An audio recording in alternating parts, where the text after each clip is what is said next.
You're listening to the B&H Photography Podcast. For over 40 years, B&H has been the professional source for photography, video, audio, and more. For your favorite gear, news, and reviews, visit us at bnh.com or download the B&H app to your iPhone or Android device. Now here's your host, Alan Weitz. Greetings and welcome to the B&H Photography Podcast. Under starry skies, we return this year to Brooklyn Bridge Park and Photoville 2018. Photoville is a 2-week photography festival that features a plethora of gallery shows and exhibitors, most of them situated in repurposed shipping containers.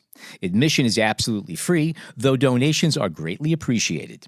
Once you enter, you can listen in on lectures, watch videos, or learn about taking tintype portraits from the nice folks over at the Penumbra Foundation. There's also a food and beer garden, and photographs are everywhere. But a majority of the exhibitions are housed in shipping containers, and like last year, we wandered about the event speaking with photographers, editors, and exhibit curators.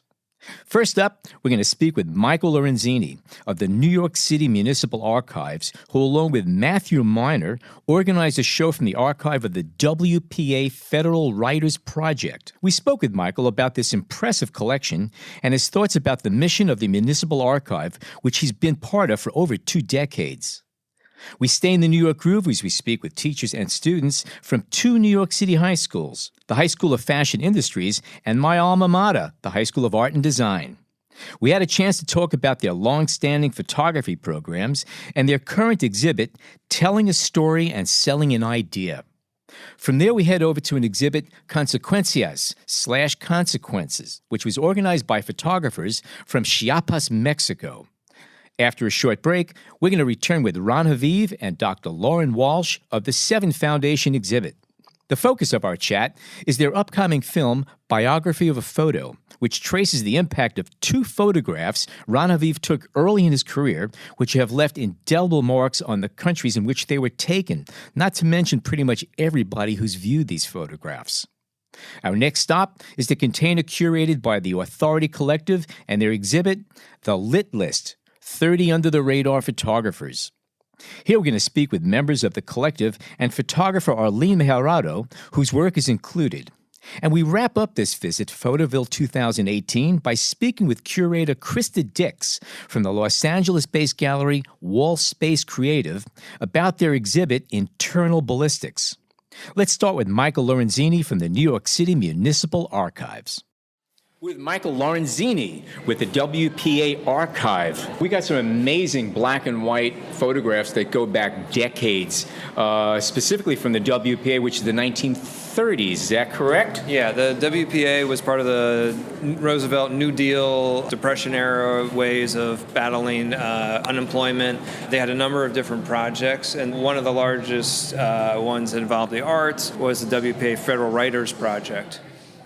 Now, you said writers, not photographers. Right. So there was the Federal Art Project, and there was the Federal Writers Project, and there was Federal Music and Theater and all these things. But the Federal Writers Project had units in all states, which were 48 states at the time, and they had a New York City unit, which was the largest of the units. And they collected photographs from the Federal Art Project, and they also had their own staff photographers that they sent out to document. And a lot of those photographs are ones that a lot of people are familiar with. There's some notable photographers. You want to rattle off a few names? Well, in this exhibit, the names that people are going to recognize are Dorothea Lange and Berenice Abbott, and we do have a number of Berenice Abbott prints in the collection and a couple of Dorothea Lange's. But I think what's interesting about the show is a lot of the other photographs are by either we don't know who took them or they're by photographers that the general public hasn't heard of before. How many photographers were there altogether? We have never been able to compile a complete list of all the photographers because, like I said, some of them are not listed. In the New York City unit, though, I think we've been able to identify at least 24 photographers in that collection. But then they also collected, like I said, photographs from the Federal Art Project and from commercial photographers. I think what's interesting is that a lot of these photographs, if you look at them, they're almost snapshots, and they're kind of, you'd even say, mundane in many, many ways. They're ordinary. Yet when you look at them, they are a record of things and people and places that don't exist anymore.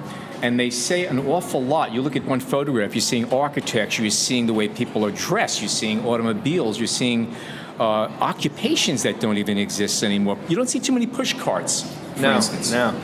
So the inspiration for this show was a 1980s show that was done. It was edited by Barbara Milstein, who was the curator at the Brooklyn Museum for many years. And the original show was 120 images, and it was really just sort of like a grab bag of different types of styles and photographers. And when we decided to relook at this and decided maybe it needed a new edit, I mean, one of the things we really wanted to focus on is just WPA photographers, with no commercial photographers, just photographers who are working for the WPA. But also, we started to whittle down to a certain aesthetic, and what we're really drawn to is this sort of street photography, straight documentary aesthetic, because it was so much more truthful and gave you much more of an impression of walking out into 1930s New York City. And also, these were taken at a time when photography was rather unique. These days, I mean, everybody's a photographer. Everyone's taking pictures. But a lot of these photographs here, especially where people are aware of the camera, having a picture taken was more of an event at that point, I think, for some of these people. And some of these people might be the only first time they might have actually been photographed. Could be. It's possible. Yeah, certainly if you were a fish peddler or a pushcart vendor or something like that, it probably was not something people were normally taking photographs of. Yeah. I mean, there's, the person who's probably the most famous person in this show is Charlie Wagner, who was a famous tattoo artist on the Bowery. So he may have had his photograph taken before, but honestly, I've not seen that many photographs even of him, and I know people who've done research. Can you talk a little bit about the Municipal Archives, maybe the history of it a bit, the size of it, the scope of it, some of the interesting collections you have? Well, the New York City Municipal Archives is the archive of the city government of New York City, established in the 1950s, and our collections go back to the 1600s, though, to the Dutch colonial era. We have photographic collections dating back to the mid-1800s, but really the bulk of our collections start around 1900, which is when the city really started using photography to document projects that they were involved in. So 99% of our photographs come from city-employed photographers who are working for different city agencies. The WPA is one of our few exceptions where we accession this from a federal agency, but they were by collections, or is it all by donation? Nope. Of work? Yeah, no, we have no acquisition budget. And our collecting policy is really just to collect the records created by government workers. There's a show here now from the summer of 1978 by New York Times photographers when there was a newspaper strike. Yes. They went to work for the Parks Department, correct? Right. So theoretically, those photos. Those photographs should be in our archive. And they will be someday. Talk a little bit about your conservation and storage techniques, and most of these, I assume, are from original film. Yeah. What we call medium format film now. Right. Well, in this. There was a number of different formats of film that the WPA photographers use. So we have in this show things that are originally on 8x10 negatives to 35 millimeter negatives, and everything in between. The original negatives have been in frozen storage for many years. Where is the location? Where do you store them? Well, our office is at 31 Chambers Street. It's the Surrogates Court building, and that's where those particular negatives are stored. But we also have a warehouse in Brooklyn at Industry City, where we have a little freezer farm of negative storage. But we're in the process of building out a new climate-controlled warehouse space out at Industry City with a big walk-in freezer box, which is my dream come true. So photos are still being added to this? To the collection? Yeah. When I've been there for 21 years, and when I started, we used to say we had 1 million photographs. We took in some other huge film collections, and now we have about 5 million photographs. And are there any photos, let's say what we might call famous photos or iconic photos, that are housed and owned by the Municipal Archives? Something that a regular person would just recognize? Well, I mean, the most iconic has got to be the Eugene de Salignac photograph of the workers, the painters on the Brooklyn Bridge cables, which.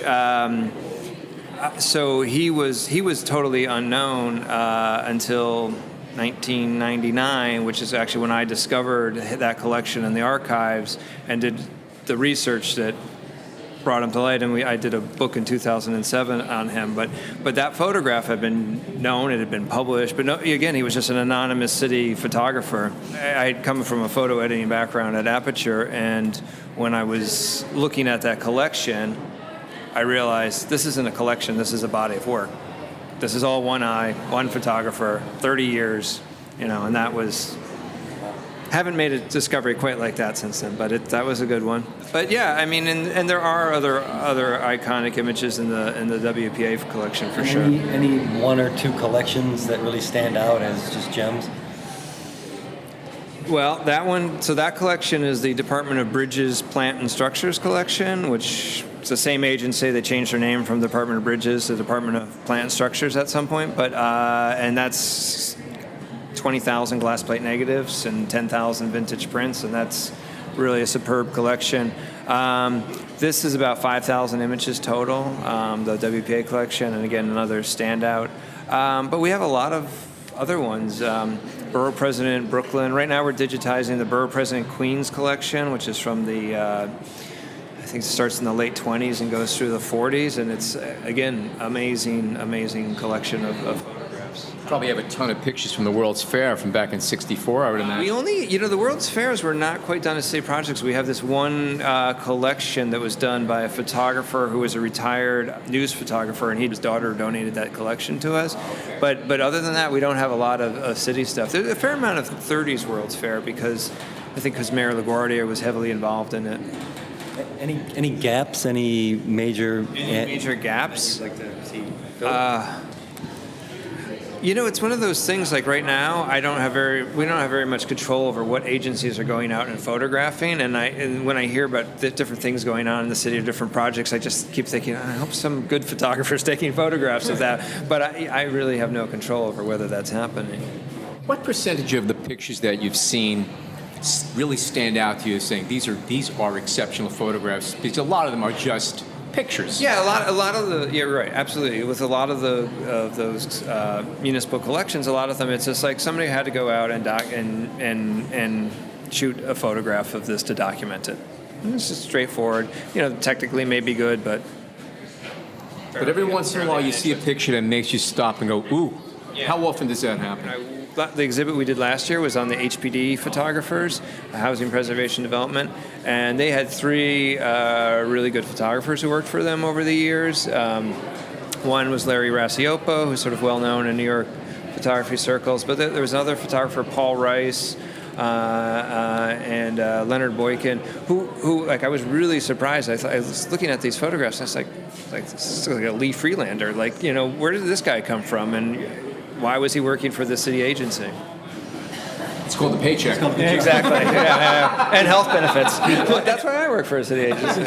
Is the NYPD forensic stuff in your? Yeah. So in 2011, I helped take in the NYPD Manhattan Photography Unit collection, which went from 1898 to about 1980. Ooh, wow. That's got to be good. It's like 140,000 images. So it's going to take a while to go through. Yeah, well, we've just finished processing it all, and we digitized around 30,000 images, but we haven't put them all online yet. But that's another amazing collection. I hope that's going to be my next book project. What percentage of your of the photographs you have been digitized? Because that's a major undertaking on its own.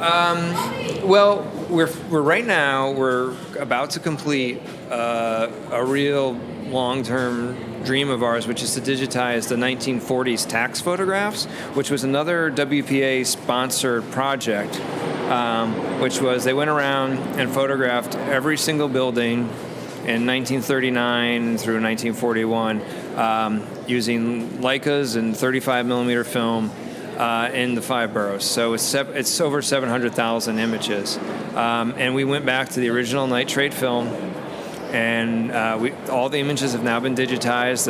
They're still doing QC and processing on them, and we hope by the end of the year that's going to go online, and that's going to be pretty amazing. And that will put what we have digitized online close to 2 million images. So all these images are easy to access online by anybody? Yeah, oh yeah, we have archives.nyc, or you can go to nyc.gov/records, and that'll direct you to our gallery. We are at Photoville 2018, and we are with students from the High School of Art and Design and the High School of Fashion Industries. And a little P.S., I'm a past graduate of the High School of Art and Design many decades ago. The focus of this show is telling a story and selling an idea, and it features students from the High School of Art and Design and the High School of Fashion Industries. And there's some amazing, wonderful black and white pictures here. Speaking with Ben Russell and Brenna McLaughlin, with several students to talk about their show. First, Ben, tell us a little bit about this exhibit, how it came to be, and the background to it. Okay, so Brenna and I are both high school teachers. We teach photography, and we got together and decided to collaborate on an exhibition and show our students' work from two different perspectives. Her students' work is digital color work, and it's the idea of selling an idea. So our schools are CTE schools, career and technical education schools. Right. So we're teaching our students photography and art, but we're also teaching them job skills, things that they could use in a career. So her work is focused on assignments, fashion assignments, commercial editorial assignments, and then my students' work is focused more on documentary work. Classic kind of photojournalism work. And then the other difference is her work is digital, and the work from my students is black and white film photography. So my school, we're very privileged. We're one of only a few schools, public schools left in New York City, where we have an actual working darkroom. And the students are given Pentax K1000s and as much film as they want, and we teach them how to shoot and process film and make prints in the darkroom.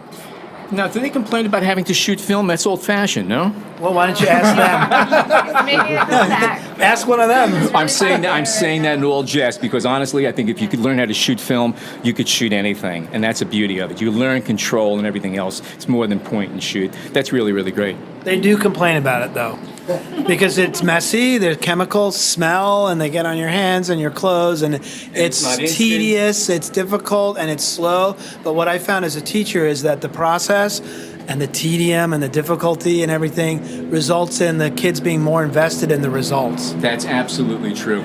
Can you talk a little bit about how you set up the production side of making these shows? We're very lucky to have a full commercial studio.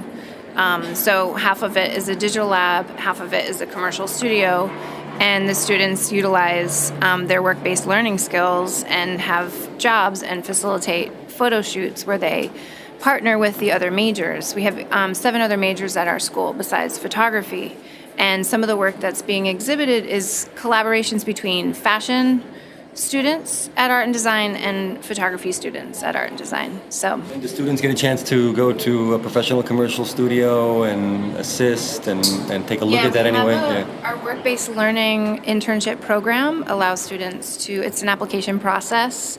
It's a little more individualized as opposed to an entire class, but they go through an application process, and we have professional photographers we partner with, so they can see both. I think the collaborative issue, I think that's really important. We didn't have that back in the day. We had photographers, and there was no interaction with the other departments. And I think if you're going into commercial work, that's really important because you don't work alone. If you're going out commercially, you are working with other people, and you have to learn to collaborate. No two ways about it. We're in a moment in public education where we're moving towards group-based and project-based learning, and people are looking at art teachers to see what that looks like, because it's just so natural for project-based learning to happen in the art room because so many subjects attach to it. So you can see the connections that are made between each subject area. Your name is? Erica Perez. Erica. So what's your background? Did you enter art and design knowing that you wanted to be in photography, or did you also come in with a different interest and after the first year of going around to all the specialties chose photography? I came into the school wanting to go to cartooning, but after I did a photography project during my art history class and my design foundation, I fell in love with photography because I love the use of composition, color, and then the editing techniques as well. Okay, and what grade are you in now? I am in my senior year. You're also a senior, and what do you want to do when you get out? What's your goal? What direction do you want to go in? I'm interested in being a commercial photographer, like freelance. Any specific type of photography? I think like maybe forensic photography would be interesting. Okay, all right. We've actually had forensic photographers on our show before. It's an interesting profession. That's good stuff. Your name is? Jacqueline Garcia Hernandez. Ah, okay. And So I go to fashion industries. okay. And so for my artwork, being someone who has families who are immigrants, I wanted to speak on that and show and demonstrate the struggles of that. Well understood. Yeah. So did you go into school intending to be a photographer, or did you also have a different interest before you got into school? Actually, my interest was to go into fashion industries as an artist, like physically in drawing traditionally. So when they gave me black and white film photography, I was kind of frustrated because I didn't want to focus on that. Yeah. But the way Mr. Russell said that, oh, this is the once in a lifetime, you're never gonna get a chance to actually do this. Like, who else is gonna be having a dark room in their room or somewhere else for you to do it? So I'm like, you know what? Let me open up my mind to this and take a chance. And so even till now, I'm doing digital photography. I'm actually getting more into photography. So Are you still keeping up your fine art? Yes. Okay, good. Yeah. You can blend the two. Yeah, I am. I'm thinking of for some of the projects, I'm gonna add like some traditional drawings onto like actual film photography. So yeah. I'm Thais Rivera, and the school that I go to is Art and Design High School. Okay, so you're a senior also? I'm a junior. You're a junior. Yeah. Okay, all right. I have to find. Did you enter art and design thinking you were going to be a photographer, or did you also come with a different specialty? I thought I was gonna go into cartooning or architecture, but then when we were in freshman year, when we were doing our design foundation course, we would, take in the courses of every major that was in the school. And once we did the photography project, I was like, oh my, I sort of like this. Ding. Maybe I could do this. Ding, Yeah. a bell ringed in my head, and I was like, that's what I want to do. I want to pursue in that. That's great. That's wonderful. Last question. So the photo that we're looking at here is kind of a light spiral, I'll call it, light painting maybe. What was the task that was presented to you? So Ms. McLaughlin was teaching us was to study the emphasis of motion. And so what I decided to do was use light painting as a way to describe motion. So And how many takes did you get to get the shot? one. No way. Yeah. My dad was helping me hold down the shutter open, so it would time the spiral that the lights were going in. What kind of light is it? I just decided, because a light stick is very expensive nowadays, and I decided to get a wooden stick and some fairy lights from Michaels, and I taped it all together, and then I just spun it in a circle. Love it. Creativity. All right. Beautiful. What cameras are you guys using? We're using Canon Rebels. Canon Rebels? Okay. We're speaking with Simona Islam. Hi, nice to meet you. So tell us about your work. My pictures are mostly based on family. So the first one, I have my sister, and the other one, I have my grandmother. This one is one of my favorite that I've done because it represents my culture. My sister, she was getting ready for a modeling job, and she was representing our culture, which is Bangladesh. She was wearing traditional jewelry, and I just thought I'd like to capture the moment. That's great. Did you enter school thinking about photography? Was that your goal, or did you also have a different specialty before you? No, I didn't have any specific different specialties. I knew that I wanted to do something that made me feel good, and that was sending a message out to the world. And I wanted to get into journalism. And so when I got into photography, I was looking more into photojournalism, and that's what I'm heading towards currently. All right, well, you got a good start here. You got a very good eye. Nice compositions and all that, too. It's very good. Nice. Thanks, guys. Thank you so much. Okay, we are in another container. This one has a new theme. It's called Consequences. And we're with Pablo Farias and Isaac Guzman.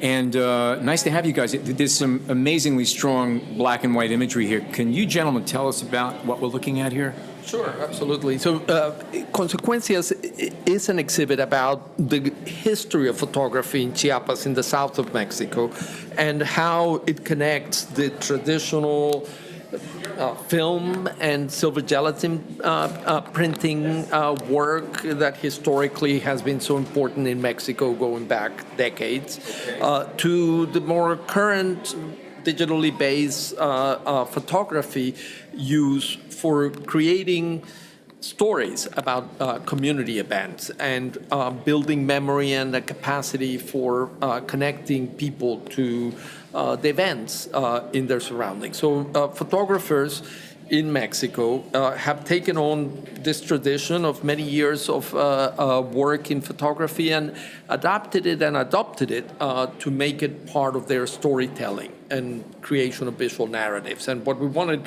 was to show how significant this connection is in Chiapas, which is the lowest income state in Mexico, a mostly indigenous state, very much in the history of the Mayan people in Mexico, and one that has had a long trajectory of traveler photography.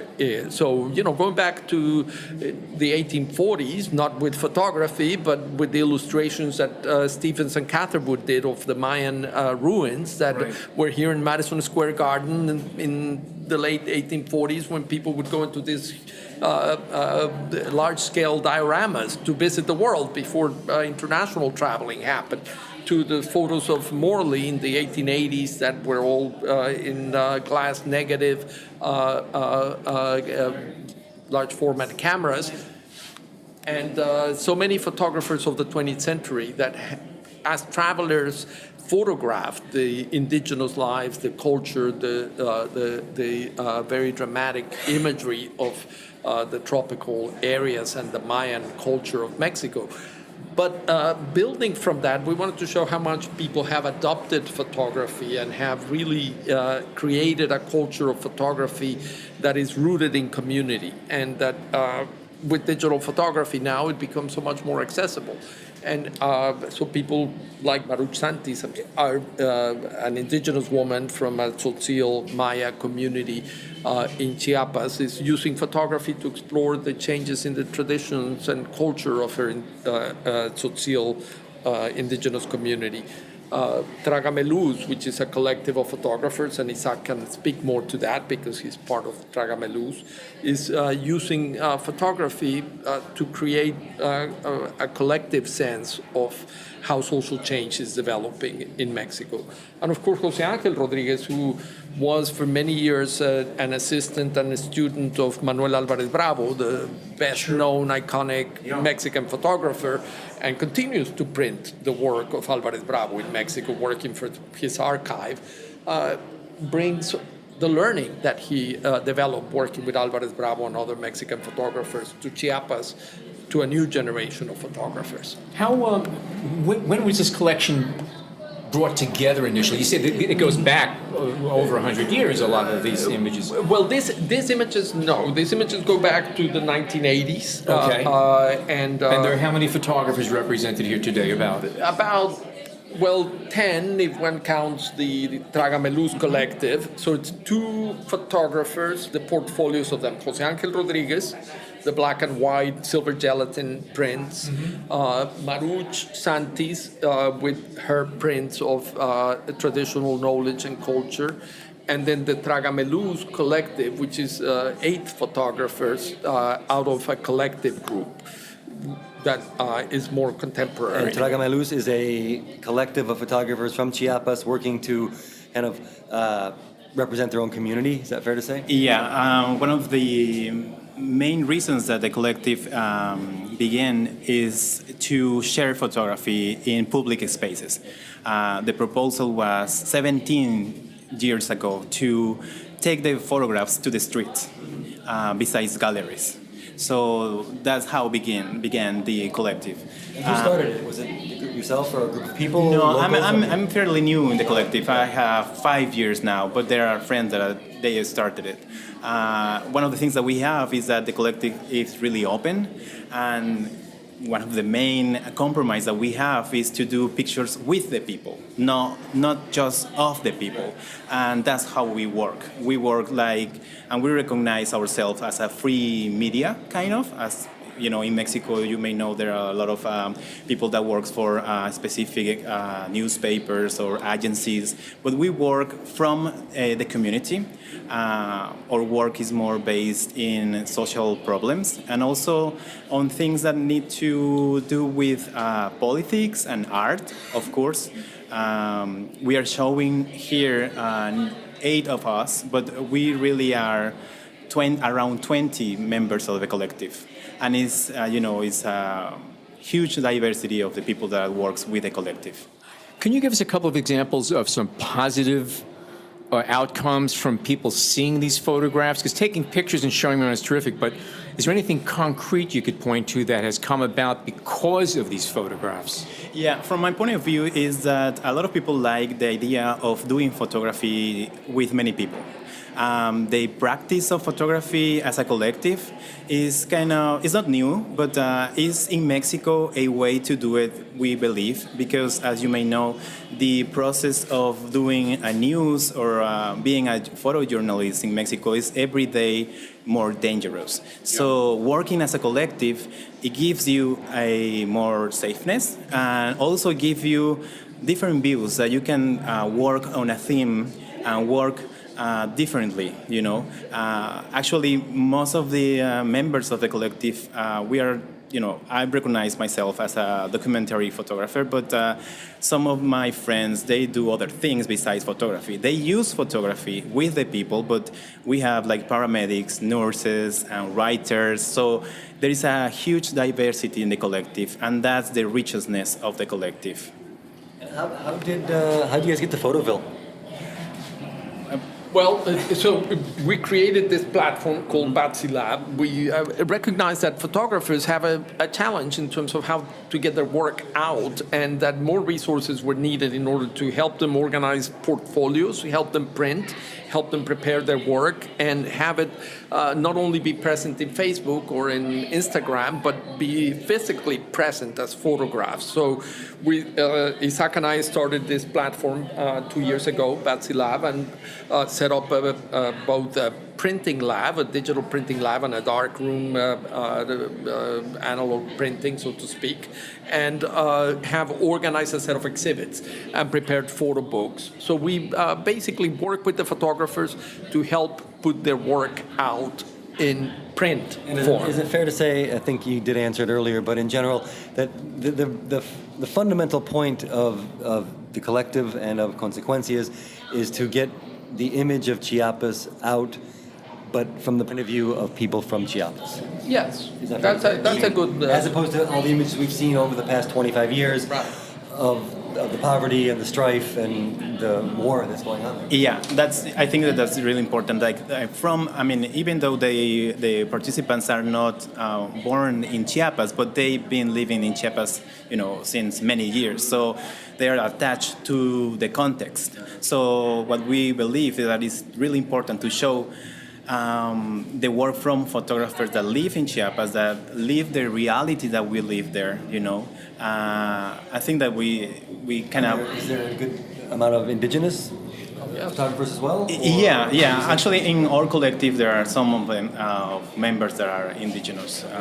Most of these photographs digital or analog? Because I would imagine film and developing, and that's kind of exotic where you're working.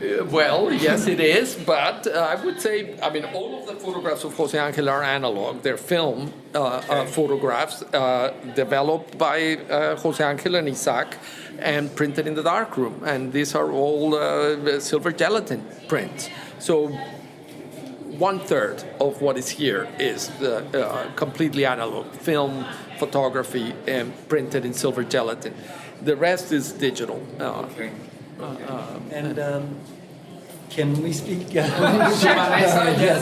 Vanessa Crowley is here also. Can you speak to your role in this project, please? Sure. I just recently got on board with Pablo and Isaac.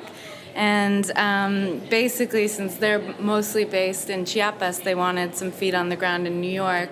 And I did my master's thesis in Chiapas about 5 years ago and studied anthropology and human rights, and I've just been really interested in how many different layers there are to tell of the story of Chiapas through every single generation, and there's just been a lot of polarized views and a lot of, as Pablo was saying, a reclaiming of the indigenous narrative there, and sort of celebrating, but also trying to adapt that narrative into the way Mexico is evolving as a nation.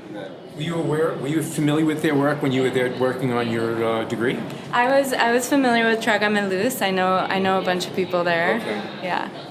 And how's it been? How's Photoville been?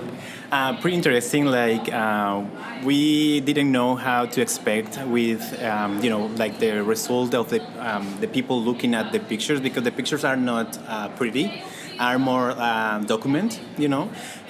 Some of them are really strong in the sense of what they represent. So we were, we stand corrected. Many of them are very strong. I'm looking around, you're not so many. Yeah. So we didn't know how to expect, how the people will be receive it. Yeah. But so far it's so interesting that we are having connections with people that are interested in Chiapas, and some of them they just remember places or even though photographers that are in this exhibition. So it has been really amazing, Yeah, good. I guess I'd just say that Chiapas is a place that if you've been there, it really takes a hold of you. And so the people that, have come by, that have had any sort of contact with the region, are just so excited to see the stories here in New York. We believe in the power of the image as an element that has been shaping our reality in the sense of a memory. I have learned from Jose Angel to print, and from his photos, from his history. So that's the image that connected us, and we are connected now with this project, and we trying to connect more people with pictures, with photographs, with history.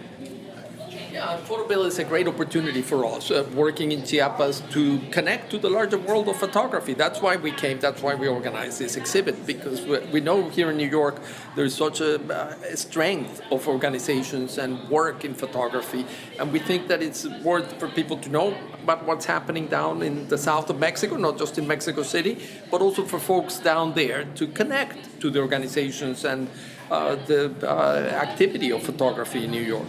Understood. That's a good job here. Thank you. Thank you very much. We hope you're enjoying this edition of the B&H Photography Podcast. Send us a tweet at BHPhotoVideo, hashtag BHPhotoPodcast. Okay, we're speaking with Ron Haviv and Lauren Walsh of the 7 Project, and the pictures here are pretty startling. Who'd like to tell us about them? I'll give you a little overview of the film, and then Ron can give you some background. So it's a film about 2 photographs. One was taken in Panama in 1989. The other one was taken in Bosnia in 1992. And they are both photographs by Ron. One depicts, a Panama photograph depicts an elected vice president being beaten by a paramilitary thug of the then dictator Noriega. And the other photograph from Bosnia depicts 3 Serbian paramilitary soldiers standing over the bodies of 3 civilians who've just been executed. So both photographs are the most iconic in the part of the world where they were taken, so that's Latin America and the Balkans. And we became really interested in understanding what happens to a photograph after it leaves the camera, and especially what happens to a photograph that is the most iconic in its part of the world. What kind of life does it lead? What kind of impact does it have?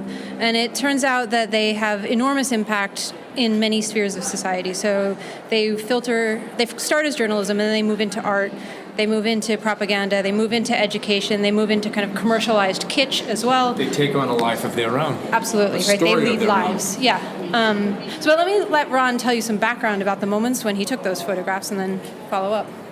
We're standing here in the container of the Seven Foundation, which has multiple projects, one of which is supporting Biography of a Photo, this documentary about these two photographs. And basically, the photograph from Panama sort of launched my career. It was my first foreign assignment. It was my first experience in conflict. And this photograph wound up on the cover of Time Magazine, Newsweek, and U.S. News all in the same week, and immediately had some impact. But it was not really until the United States invaded Panama 7 months later, where the real impact was seen when the President of the United States spoke about the photograph as one of the reasons for the invasion that took place, which, as far as we know, is probably one of the few times where a photograph was referenced in a military action by the United States.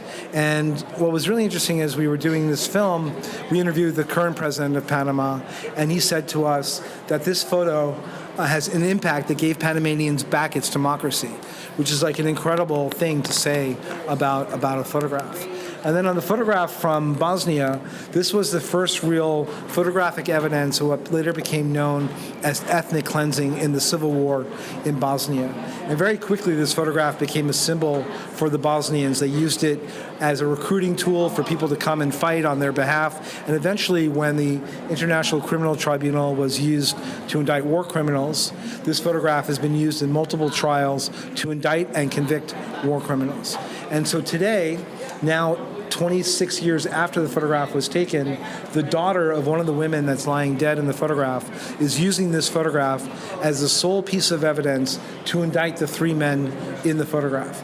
And one of the man with his foot back, with a cigarette and the sunglasses, is actually a famous techno DJ in Belgrade. So they're really trying very hard to get him indicted. Wow. And what about the other two? The other two are said to be policemen. So everybody's alive, everybody's still there, and she feels, even though this photograph has convicted the politicians and the commanders, the actual foot soldiers, no one has been indicted yet. So the daughter wants there to be justice for her lost family. I got to ask you one question. You said that this photograph, the one taken in Panama, was your first combat experience, or It's my first foreign trip, my first trip involving tear gas and bullets and so on. Yeah. When you hit the shutter, did you understand what you had captured there and what was going through your mind? Because I personally don't know how I would be reacting to that. Well, this is the day, this is the elected vice president. The election results had been nullified the day before. He and the other victors came out onto the streets to start an uprising. So I had an understanding a little bit of what was going on, but in the chaos and what was going on, and actually when he was eventually dragged out of the car, he's covered in blood. Some of the blood is his, but most of the blood is from his bodyguard who was killed trying to protect him. I didn't even recognize who he was, so I was just sort of following the moment. So I didn't really understand what was going on. And in the beginning, for me, it was very exciting. As a career, I got the cover of the magazines. Nobody knew who I was. But really, when the United States president spoke about the picture, I started to understand the role of photography and the fact that we can play a part in conversation, play a part in giving information for people to make decisions. It wasn't whether or not I agreed with the invasion. It was that understanding that my photograph played a role in that process, which I found incredibly fascinating. Can I ask you, these photos have a life, but they have a life inside you too, right, for these years. What, over the years, have you thought of these photos, and how often do you go back to them, either you made a movie about them, but like physically and to look at them, or even mentally to think about these photos, and how big a part of your own photo career do you think of them professionally, but also internally in the weight of photography and the role that photos play? Well, professionally, I'm tied and connected to these photographs. And the photographs have, since they've been taken, are published, I would say, at least every month, if not more, since they've been published in various ways. The photograph in Panama has been adopted by the country where my credit doesn't even appear. It just says archive, and it's published freely, and similar to the photograph in Bosnia. So I'm proud of that connection, but the personal was very much in that the first photograph taken in 1989, when I saw the impact that it had, not being completely naive, but a little bit more believing that photography can help and can play a role. 3 years later, when the other photograph was taken, and the same administration in the U.S. was in power, and this photograph, I felt, was visual evidence of what was going to happen if the world didn't intervene, and the photograph was completely ignored. And then I started to understand that sometimes a photograph can't do anything, but it has these other lives. It has this other ability to have impact, which is what we explore in the film. So there's both kind of personal hope for photography in this work, but also reality, and also the understanding that it's up to people like myself and Seven and other people to continue to remind people about what the power of photography can be. And so in Biography of a Photo, while it is about my photographs, the film really does talk about this amazing power of photography and what can happen with images. Hey, have you ever been frustrated with how it's been construed or how it's been used by the powers that be? You know, one of your photos? When Russia invaded Ukraine a few years ago, a very powerful Russian blogger took this photograph, changed the caption, said that the aggressors were Ukrainian and the victims were Russians. And the photograph went viral all over Russia. Millions of people. Fake news. It was complete fake news. And I was like, oh my God, I put out a statement, but I had no reach to this audience. And it was quite amazing, the way that photography can play a role today. And all these years later, and you've shot many conflict zones since then, do you still feel the strength of what you can do? Do you still feel a positive impact? I don't want to say positive impact, but do you still feel what you're doing is worthwhile? Absolutely. I think there's, without question, still power in the photographers that are working today, whether myself or others working in Syria, Iraq, or so on, because even though in our world of oversaturation of images, the really powerful images, important images, eventually wind up to the top. And most importantly, even if they're ignored in terms of kind of having impact immediately, photographs stand as evidence, they stand as a record, and they stand to hold us all accountable for our actions and our inactions. And I think they're always going to be very, very important to the documentation of human history. So you think the truth prevails eventually? Eventually it will come out, eventually it will have impact. A lot of the work that you see here in the container has been incorporated in curriculum, in high schools and other places, so visual elements are very, very important. Well, tell me about the movie and when we can find it, where we can find it, and if it'll be released in theaters. Yeah, the film is in progress. It'll be out next year, 2019, and you can watch the trailer on biographyofaphoto.com. Great. Thanks, guys. Thank you. Thank you very much. Appreciate it. We are at the container of the Authority Collective, and we are speaking with... My name is Mary Kang. I'm part of the Authority Collective board member. And my name is Elaine Cromie, also a board member of the Authority Collective. My name's Arlene Mejorado, and I'm part of the Lit List 30. So Authority Collective is a group of women, femmes, trans, non-binary, and gender non-conforming people of color reclaiming their authority in photography, film, and VR, AR industries. Our mission is to empower marginalized artists with resources and community, and to take action against systemic and individual abuses in the world of lens-based editorial, documentary, and commercial visual work. So you got together about a year ago in Los Angeles, and from there, you've created this group, all right? And where'd you go from there? What happened between that meeting and us meeting here in the container in Brooklyn? So one of the original founding board members, their name is Oriana Corin, and this was their idea. The Lit List was part of their idea. So on that journey from when the group was first founded till now,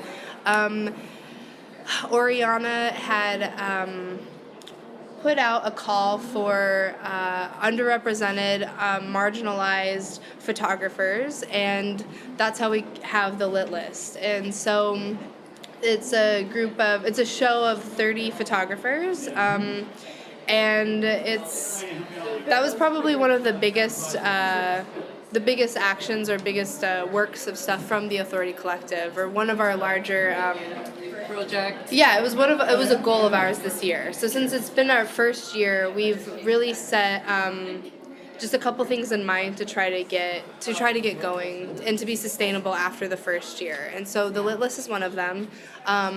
We had a talk at MOPLA in LA, the Month of Photography in LA, at the beginning of the year. And I think we're just trying to build community as our one of our biggest things that we're trying to do between first forming and now. The show seems to be sort of stylistically pretty diverse. Yeah, so I think Arlene can probably speak more about her reasoning behind what photos that she chose? Yes. So being a part of the Lit List 30, it was interesting because it did bring together photographers that are stylistically very different, that are pursuing different areas of the field. So there are some that are more editorial, photojournalists. I myself am a photojournalist, so I appreciated that there was like this space where, a collective exists that is kind of like a cheerleader or like a hype man, like something that we maybe didn't know we needed to back us up or to be behind us as we're like trying to, make it in the industry, and also as we're like trying to build the, I guess, confidence to tell our stories also in a culture that maybe doesn't let us be centered, or often we're like more on the periphery or on the sidelines. So something like Authority Collective really helps to bring that language, to just like center ourselves and create stories, and also have an avenue for having our work actually seen. And I think for me, like if Authority Collective hadn't existed, I don't know if I would have been a part of Photoville, being from Los Angeles, and just so like it's nice to have this access to like the New York photo community, which I know respects photography very much, and to be able to meet all of these photographers from all over the world, and also be able to connect and find a little bit of that like comfort in like identifying with each other and saying, oh yeah, I'm going through the same kinds of struggles, I'm not the only one, and like it breaks up that isolation that we can experience as photographers, women of color. And so yeah. Can I ask, have you had your photo shown at all prior to this, or is it the first experience? I have had my photography shown. I've had a solo exhibit. I've shown at the Charlie James Gallery in LA, galleries in Texas. But this is my first time showing my work in New York. And that's a big deal because I've always looked to New York for a lot of my photo references, and a lot of my favorite photographers are from New York. And so I think also being new to the industry, like now that I've been coming to New York more and like going to places like the Open Society, or like, learning more about Magnum photographers, or the International Center of Photography, like I'm really starting to understand how our work can reach a level of respect that it, I think, deserves, that we, that we can have access to these really great spaces. And so Photoville is been a nice bridge for that so far. Can anybody here point to anything concrete that has come to fruition since you've come together and started doing this body of work?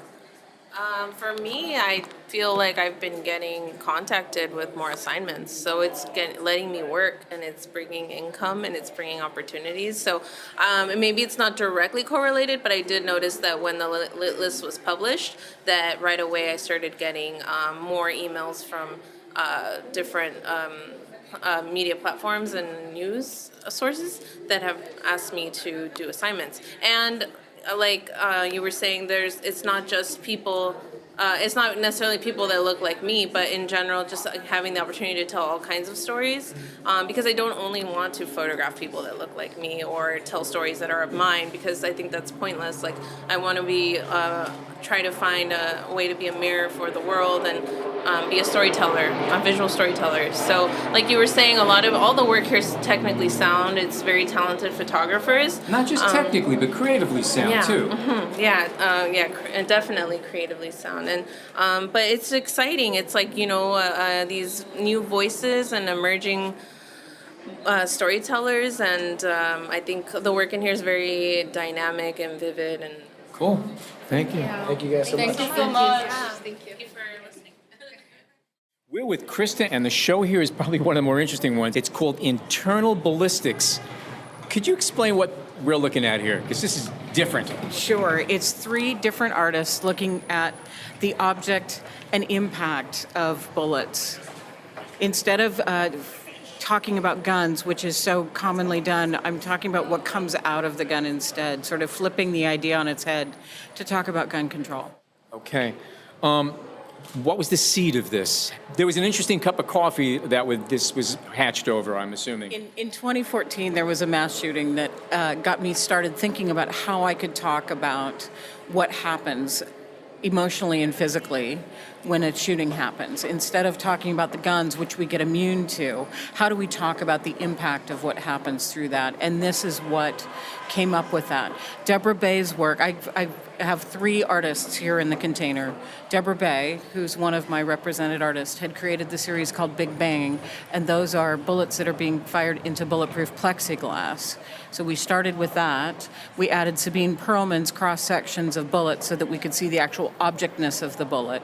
And then Garrett Hansen created shooting targets, replicas of shooting targets, etched into mirrors. So not only could we look at ourselves, but we could see where we would lose our lives if we were shot at, because the holes in the targets are our heart and our head. And I think it's important to note that there is zero bloodshed or gore in this. Exactly. It's metaphorical. In some ways, it's beautiful. In many ways, it's beautiful. And disturbing all at the same time. It allows you an entryway to be able to think about what exactly happens at the end of that bullet. Do you think most people get that? When people walk in here, do you see horror or do you see awe in their face? I see a little bit of everything. There are people that really understand it, really get it, and are really impacted by it. There are people that are more curious about it. There are people that try to talk their way out of it. There are more people that question my decision whether I am a pro-Second Amendment or anti-Second Amendment person. I could see that confusion. Yeah, I could see that. So it becomes an interesting conversation, and that's all really I'm asking for. It's a dialogue. Okay, you're creating a dialogue. Exactly. Because it's certainly inviting when you walk by here. It's very inviting. It's decorative. There's almost a celebration. And even the bullets are works of art, especially when you line them all up, the different projectiles, the shapes and everything. It's a science, it's an art, it's architecture almost. Mm-hmm. But then you realize what it is.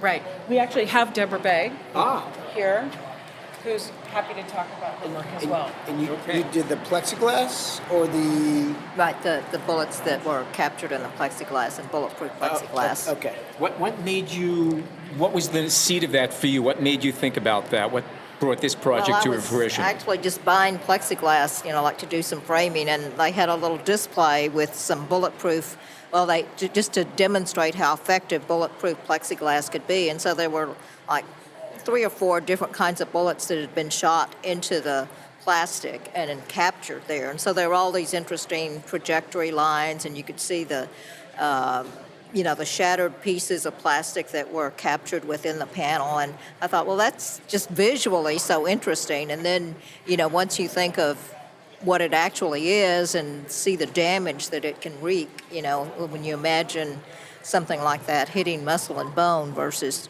being in the middle of a sheet of hard plexiglass, it was really very compelling. Yeah. So did you actually commission, or did you actually take pieces of this plexi and fire different caliber shells into it? Or did you just happen to have access to people who've been shooting plexi?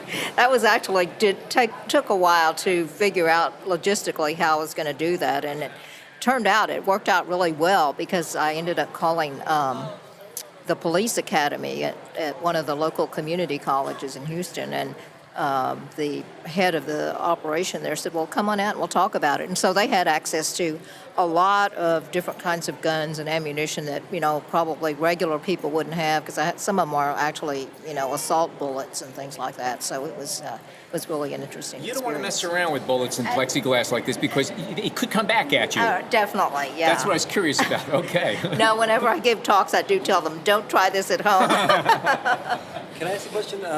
Wallspace is based out of California, correct? Can you explain how the process worked to come to Photoville? Did you apply? And how did that process work, briefly? Well, I have been a fan of Photoville for years now, and I'd wanted to find a way to come and showcase work.